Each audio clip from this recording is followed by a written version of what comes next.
মুহাম্মদ সাল্লাল্লাহু আলাইহি ওয়াসাল্লাম তখন মাত্র 6 বছর বয়সী একটি কোমল হৃদয়ের শিশু।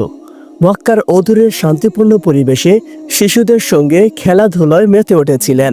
সবাই মিলে দৌড়াচ্ছে, হাসছে, লুকোচুরি খেলছে, ঠিক যেমন করে শিশুরা খেলার জগতে হারিয়ে যায়। খেলাধুলা শেষ হলে একে একে সকল শিশুর বাবারা এসে তাদের সন্তানদের কুলে তুলে নিচ্ছে, আদর করছে, কেউ হাত ধরে বাড়ি নিয়ে যাচ্ছে। সেই দৃশ্য দেখে শিশু মুহাম্মদ সাল্লাল্লাহু আলাইহি ওয়াসাল্লাম কিছুটা অবাক হয়ে গেলেন এবং চারিদিকে তাকাতে থাকেন।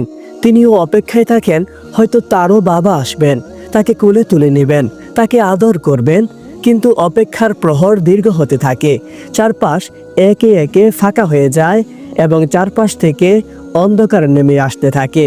তারপরও তার বাবা আসে না। তার বাবা আসবেই বা কি করে? তিনি মায়ের গর্ভে থাকতেই তো তার বাবা দুনিয়া থেকে বিদায় নিয়ে চলে গেছেন। আস্তে আস্তে সন্ধ্যা ঘনিয়ে আসতে শুরু করলো। এমন সময় সেই পথ দিয়ে আবু জাহেল যাচ্ছিল। আবু জাহেল শিশু নবীকে কান্দনরত অবস্থায় ডেকে জিজ্ঞেস করলো, হে ভাতিজা আলামিন, তুমি এখানে বসে কাঁদছো কেন? চলো, বাড়িতে চলো, তা না হলে জঙ্গল থেকে বাঘ এসে তোমাকে খেয়ে ফেলবে। শিশু নবী কান্না ভরা কণ্ঠে উত্তর দিলেন, চাচা, আমার বাবা কোথায়? প্রতিদিন খেলা শেষে সকলের বাবা এসে তাদের সন্তানদেরকে অনেক আদর করে, অনেক ভালোবাসে এবং তাদেরকে কোলে তুলে নিয়ে বাড়ি চলে যায়, কিন্তু আমার বাবা কোনো দিন আমাকে নিতে আসলো না। আবু জেহেল বলল, ভাতিজা, এখানে বেশিক্ষণ থাকা নিরাপদ নয়। যে কোনো মুহূর্তে জঙ্গল থেকে বাঘ চলে আসতে পারে। চলো, তোমাকে নিয়ে বাড়ি ফিরে যাই। শিশু নবী বলল, না, যতক্ষণ পর্যন্ত আমার বাবা আমাকে নিতে আসবে না ততক্ষণ পর্যন্ত আমি এখানেই বসে থাকব। আবু জাহেল অতি তাড়াতাড়ি বাড়ি চলে গেল এবং আমিনা ও আব্দুল মুত্তলিবকে ডেকে বলল, আমি মুহাম্মদকে দেখলাম ওই জঙ্গলের ধারে বসে কাঁদছে। আমি তাকে বাড়ি নিয়ে আসার জন্য চেষ্টা করলাম, কিন্তু সে কিছুতেই আমার সাথে আসবে না। আবু জাহেলের মুখে এমন কথা শোনার পর মা আমিনা এবং আব্দুল মুত্তলিব মুহাম্মদ সাল্লাল্লাহু আলাইহি ওয়াসাল্লামকে নিয়ে আসার জন্য সেই জঙ্গলের নিকট আসলেন। শিশু নবী কান্না জড়িত কণ্ঠে কোমল সুরে তার মাকে জিজ্ঞেস করলেন, মা, আমার বাবা কোথায়? সকলের বাবা তাদেরকে এসে আদর করে ভালোবাসে, তাদেরকে কুলে তুলে নেয়, কিন্তু একদিনও আমার বাবা আসলো না। আমার বাবা কোথায়? বলো মা। হযরত আমেনা বলল, বাবা, তুমি আমার গর্ভে থাকতেই তোমার বাবা ইন্তেকাল করেছেন। তোমার বাবা আর এই দুনিয়ায় নেই। তোমার বাবা কবরে শাহিদ আছেন। শিশু নবী তার মায়ের কাছে আবদার করলো, আম্মা জান, আমি আমার পিতার কবর দেখতে চাই। দাদা আব্দুল মুত্তলিব আমিনার উদ্দেশ্যে বলল, হে বৌমা, আগামীকাল তুমি মুহাম্মদকে নিয়ে মদিনার উদ্দেশ্যে রওনা দিবে। সেখানে গিয়ে আমার পুত্র আব্দুল্লাহর কবর মুহাম্মদকে দেখিয়ে দিবে।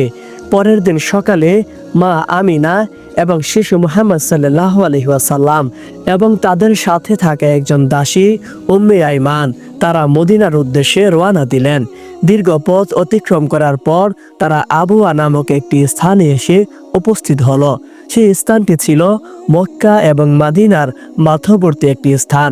সেখানেই নবীজির পিতা আব্দুল্লাহ কবরে শাহিদ আছেন।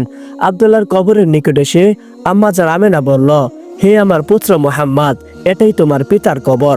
পিতার কবর দেখার সাথে সাথেই শিশু নবী প্রচন্ড কান্নায় ভেঙে পড়লেন। সেই দিন শিশু নবীর কোমল হৃদয়ে ব্যথার পাহাড় নেমে এসেছিল। নবীজি তার বাবার কবরে পড়ে চিৎকার করে কাঁদতে লাগলেন এবং বাবা বাবা বলে ডাকতে লাগলেন। এমন সময় সেই পথ দিয়ে একজন ইহুদি আলেম যাচ্ছিল। সেই আলেম মুহাম্মদ সাল্লাল্লাহু আলাইহি ওয়াসাল্লামকে এভাবে কাঁদতে দেখে তার নিকট এসে তাকে জিজ্ঞেস করলেন, তুমি কে? তোমার নাম কি এবং তুমি কোথা থেকে এসেছো? নবীজি সাল্লাল্লাহু আলাইহি ওয়াসাল্লাম বলল, আমি মক্কা থেকে এসেছি, আমার নাম মুহাম্মদ। নামটি শোনার সঙ্গে সঙ্গে সেই ইহুদি আলেম অত্যন্ত অবাক এবং আশ্চর্য হয়ে গেলেন। তিনি বললেন, তোমার পিতার নাম কি? নবীজি বললেন, আমার পিতার নাম আব্দুল্লাহ এবং আমার পিতা ইন্তেকাল করেছেন। আমি তার কবর জিয়ারত করার জন্য মক্কা থেকে এসেছি। ইহুদি আলেম বলল, তুমি কার সাথে এখানে এসেছো? নবীজি বলল, এই যে আমার আম্মা জান আমি আমার আম্মাজানের সঙ্গে এখানে এসেছি। ইহুদি আলেম মা আমিনাকে বলল, তুমি তোমার সন্তানকে নিয়ে এখান থেকে এক্ষুনি চলে যাও, তা না হলে তোমার সন্তানের প্রাণ সংশয় হতে পারে। আমি আমার কিতাব তাওরাতে পড়েছি, আখেরি জামানায় একজন নবী আসবেন, যার পিতার নাম হবে আব্দুল্লাহ, মায়ের নাম হবে আমেনা, এবং সেই শিশুর নাম হবে মুহাম্মদ। আমি এই শিশুর কপালে সেই নবুয়তের চিহ্ন দেখতে পারছি, তার কপালে সেই নবুয়তের নূর জ্বলজ্বল করে চলছে। আমার তাওরাতের ভবিষ্যৎবাণী যদি সত্যি হয়, তোমার এই শিশুই হবে আখির জামানার শেষ পয়গাম্বার। তোমার এই শিশুর কথা যদি আমার জাতি ইহুদি ভাইয়েরা জানতে পারে, তাহলে তোমার শিশুকে হত্যা করে ফেলবে। তোমার শিশুকে নিয়ে তুমি এক্ষুনি এখান থেকে চলে যাও।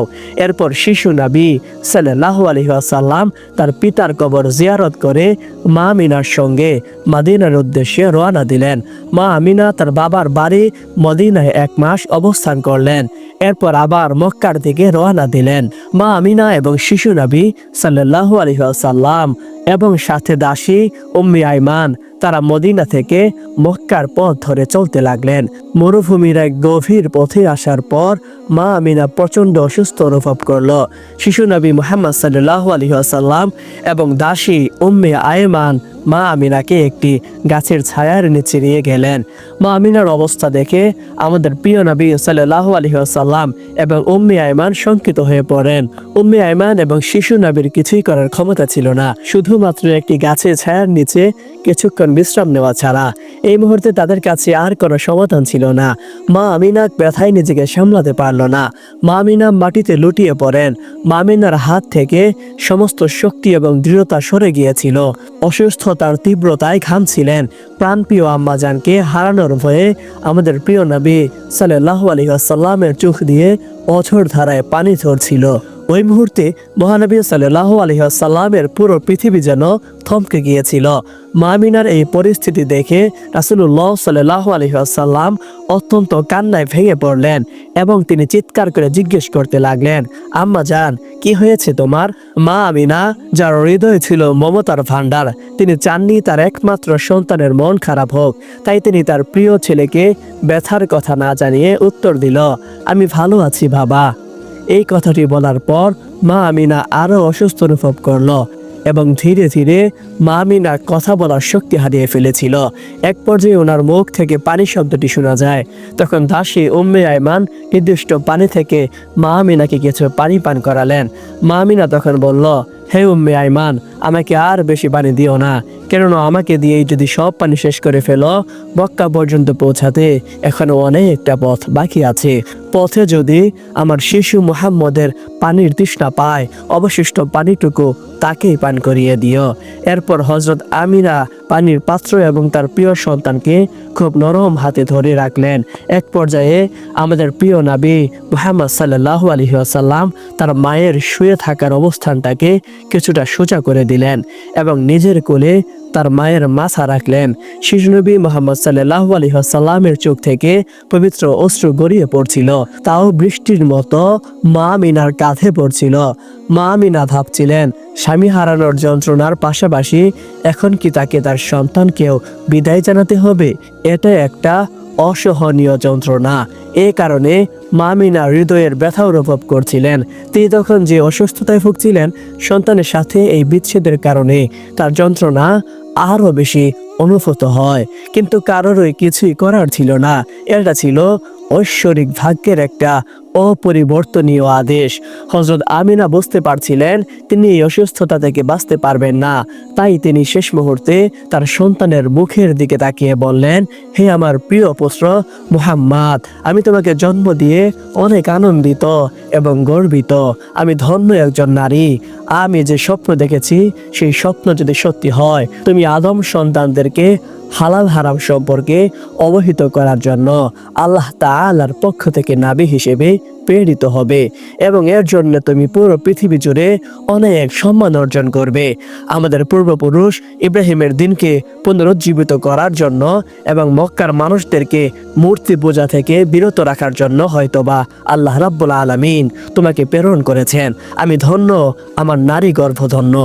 আমি তোমার মতো একজন সৌভাগ্যবান সন্তানের মা হতে পেরেছি। আমার নাম চিরকাল পৃথিবীতে ইতিহাস হয়ে থাকবে, কেননা আমি একজন নিষ্পাপ শিশুর জন্ম দিয়েছি। মা আমিনা বললেন, হে আমার প্রিয় সন্তান, আমি আল্লাহর কাছে তোমাকে সমর্পণ করলাম।